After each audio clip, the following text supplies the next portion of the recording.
ಈ ಪ್ರಹ್ಲಾದರಾಯರು ಕೂಡ ಈ ಕಲಿಯುಗದಲ್ಲಿ ರಾಯರಾಗಿ ಬಂದು ಶ್ರೀ ರಾಘವೇಂದ್ರ ಸ್ವಾಮಿಗಳವರಾಗಿ ಬಂದು ಅವತಾರವನ್ನು ಮಾಡಿದಾಗಲೂ ಕೂಡ ಎಷ್ಟೋ ಜನ ನಾಸ್ತಿಕರನ್ನ ಆಸ್ತಿಕರನ್ನಾಗಿ ಪರಿವರ್ತನೆ ಮಾಡಿದಂಥ ಇತಿಹಾಸ ಇವತ್ತು ನಮ್ಮ ಕಣ್ಣ ಮುಂದೆ ಇದೆ. ಇವತ್ತು ಮಠಾತೀತವಾಗಿ ಈ ಮಠ ಆ ಮಠ ಅಂತಿಲ್ಲ, ಎಲ್ಲ ಮಠದ ಕಟ್ಟೆಯನ್ನ ಮೀರಿ ರಾಯರು ನಮಗೆ ಕಾಮಧೇನು ಕಲ್ಪವೃಕ್ಷ ಅಂತೇಳಿ ನಂಬಿಕೊಂಡು ಅನೇಕ ಮಂದಿ ಬಂದು ರಾಯರ ಪಾದವನ್ನು ಹಿಡಿದು ಅನುಗ್ರಹ ಸಂಪಾದನೆ ಮಾಡ್ತಾ ಇದ್ದಾರೆ. ಈ ಅನುಗ್ರಹ ಸಂಪಾದನೆಗೆ ಯಾವುದೇ ಮಠಕಟ್ಟೆಗಳು ಅಡ್ಡಿ ಬರುವುದಿಲ್ಲ. ಇದನ್ನು ಅರ್ಥ ಮಾಡಿಕೊಳ್ಬೇಕು. ನೀವು ಈ ಮಠದವನ ಆ ಮಠದವನ ಅಂತ ರಾಯರು ಮಠವನ್ನು ನೋಡಿ ಎಲ್ಲಿಯೂ ಕೂಡ ಅವರು ಅನುಗ್ರಹ ಮಾಡಲಿಲ್ಲ. ಯಾರ ಅಂತರಂಗದಲ್ಲಿ ಶುದ್ಧವಾದ ಹರಿಭಕ್ತಿ ಉಂಟು ಅಂತಹ ಆ ಭಕ್ತನನ್ನು ಉದ್ಧಾರ ಮಾಡಿದಂತಹ ಒಂದು ದೊಡ್ಡ ಕೀರ್ತಿ ಅದು ರಾಯರಿಗೆ ಸಲ್ಲಬೇಕು. ಆ ನರಸಿಂಹದೇವರ ಅವತಾರ ಕಂಬದಿಂದ ಉದ್ಭವ ಆದಾಗ, ನರಸಿಂಹದೇವರು ಉದ್ಭವ ಆದಾಗ ಅವನು ಪ್ರಹ್ಲಾದರಾಯರನ್ನ ನೋಡಿ ಕೇಳ್ತಾರಂತೆ.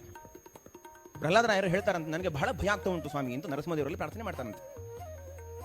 ನರಸಿಂಹದೇವರು ಕೇಳಿದ್ರು, ಹಾಗಾದ್ರೆ ನನ್ನನ್ನು ನೋಡಿ ಭಯ ಆಗ್ತಾ ಉಂಟು, ನನ್ನ ಈ ಉಗ್ರ ರೂಪವನ್ನು ಕಂಡು ಭಯ ಆಗ್ತಾ ಉಂಟಾ ಅಂತ ಪ್ರಹ್ಲಾದನನ್ನ ಕೇಳ್ತಾರಂತೆ ನರಸಿಂಹದೇವರು. ಪ್ರಹ್ಲಾದ ಹೇಳ್ತಾನೆ, ನಿಮ್ಮ ಈ ಉಗ್ರ ರೂಪವನ್ನು ಕಂಡು ನನಗೆ ಭಯ ಆಗ್ತಾ ಇಲ್ಲ, ಈ ಘೋರವಾದ ಸಂಸಾರವನ್ನು ಕಂಡು ಭಯ ಆಗ್ತಾ ಉಂಟು ಅಂತ ಪ್ರಹ್ಲಾದ ಹೇಳ್ತಾನಂತೆ. ಸರಿ, ಹೌದಾ, ಹಾಗ ನಿನಗಾಗ ನಾನು ಮೋಕ್ಷವನ್ನು ಕೊಡ್ತೇನೆ ಬಾ ಅಂತ ನರಸಿಂಹದೇವರು ಒಂದು ಒಳ್ಳೆಯ ಆಫರ್ ಕೊಟ್ಟರು. ಪ್ರಹ್ಲಾದರಾಯರಿಗೆ ಮೋಕ್ಷ ಕೊಡ್ತೇನೆ ಬಾ ಅಂತ. ನರಸಿಂಹದೇವರು ಮೋಕ್ಷ ಕೊಡ್ತೇನೆ ಬಾ ಅಂತಂದ್ರು ಕೂಡ ಈ ಮೋಕ್ಷವನ್ನ ಬೇಡ ಅಂದ್ರು. ನಾನೊಬ್ಬನೇ ಮೋಕ್ಷಕ್ಕೆ ಬಂದರೆ ಅದು ಸ್ವಾರ್ಥ ಅಂತ ಅನಿಸಿಬಿಡ್ತದೆ. ನನ್ನನ್ನು ನಂಬಿಕೊಂಡು ಅನೇಕ ಬಾಲಕರಿದ್ದಾರೆ, ಅವರಿಗೂ ಕೂಡ ಒಳ್ಳೆಯ ಜ್ಞಾನವನ್ನು ಕೊಟ್ಟು ಅವರನ್ನು ನಾನು ಮೋಕ್ಷಕ್ಕೆ ಕರೆದುಕೊಂಡು ಬರ್ತೇನೆ ಅಂತ ಹೇಳಿದ ದೊಡ್ಡ ಮಹಿಮರು ಅದು ಪ್ರಹ್ಲಾದರಾಯರು. ಇವತ್ತಿಗೂ ಕೂಡ ಅನೇಕ ಸಜ್ಜನರಿಂದ ಸಾಧನೆಯನ್ನು ಮಾಡಿಸಿ ಮೋಕ್ಷದ ದಾರಿಯಕ್ಕೆ ಕರೆದುಕೊಂಡು ಬರ್ತಾ ಇದ್ದಾರೆ ಪ್ರಹ್ಲಾದರಾಯರು.